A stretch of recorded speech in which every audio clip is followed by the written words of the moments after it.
Hi friends, welcome to my channel. ఈరోజు మీకు నాటుకోడి పులుసు ఎలా చేసుకోవాలో నేను చూపిస్తానండి. ముందుగా దీనికి కావాల్సింది మసాలాలు ప్రిపేర్ చేసుకుందాం. మనం మిరియాలు, జాపత్రి, ఇలాచి, లవంగాలు, చెక్క, స్టోన్ ఫ్లవర్, ధనియాలు, జీలకర్ర, సోంపు, కొన్ని జీడిపప్పులు, కరివేపాకు వేసి వీటిని మనం వేయించుకోవాలండి. కొంచెం బ్రౌన్ కలర్ వచ్చేంత వరకు వేయించుకొని, ఎందుకంటే ఈ చికెన్లో ఈ మసాలానే టేస్ట్ అండి. మనం ఫ్రెష్గా చేసుకుంటే కర్రీకి చాలా టేస్ట్ ఉంటుంది. అందుకని మనం వేయించుకొని దీన్ని మిక్సీ పట్టుకొని పక్కకు పెట్టుకుందాం. ఈ మసాలా మంచిగా వేయించుకొని పైనగా పేస్ట్ చేసుకోవాలి. ఈ కర్రీకి చాలా అంటే చాలా టేస్ట్ వస్తుంది ఈ మసాలా వల్ల.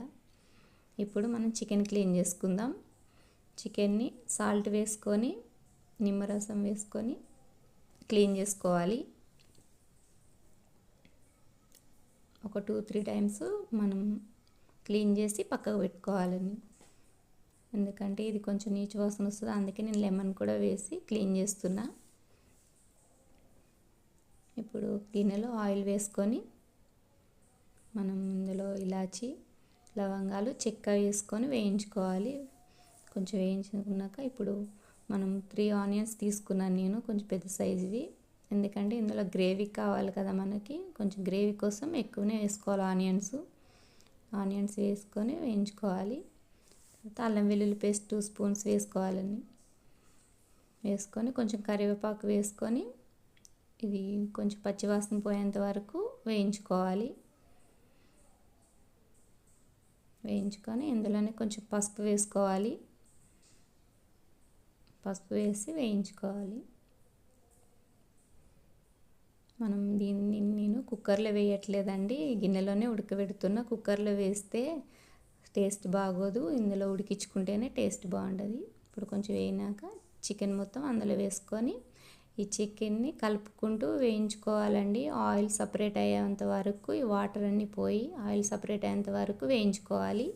ఇందులో ఆయిల్ సపరేట్ అయింది కదా, ఇప్పుడు ఇందులో మనం గ్రైండ్ చేసి పెట్టుకున్న మసాలాన్ని వేసుకోవాలి. వేసుకొని కొంచెం 2 స్పూన్స్ రెడ్ చిల్లీ పౌడర్ కూడా వేసుకోవాలి. మన స్పైసీకి తగ్గట్టు వేసుకోండి. మీకు చిల్లీ పౌడరు ఎక్కువ తినేవాళ్ళు కొంచెం ఎక్కువ వేసుకోండి, లేదంటే కొంచెం తక్కువ వేసుకున్నా సరిపోతుంది. ఇది కూడా కొంచెం ఆయిల్లో ఫ్రై అయిన తర్వాత ఇప్పుడు మనం ఇందులోకి వాటర్ యాడ్ చేసుకోవాలి. మనం కొంచెం ఎక్కువనే వేసుకోవాలి వాటరు. ఇప్పుడు మసాలా గిన్నె ఉంది కదా, ఆ వాటర్ అంతా ఇందులో వేసుకుందాం.